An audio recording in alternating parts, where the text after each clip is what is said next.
روز برا که ذره ها رقص کنند، آن کس که از او چرخ و هوا رقص کنند.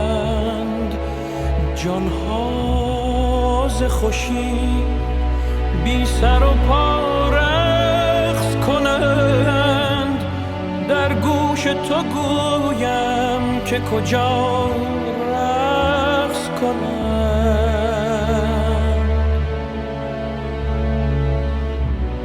هر ذره که در هوا و در هامون است،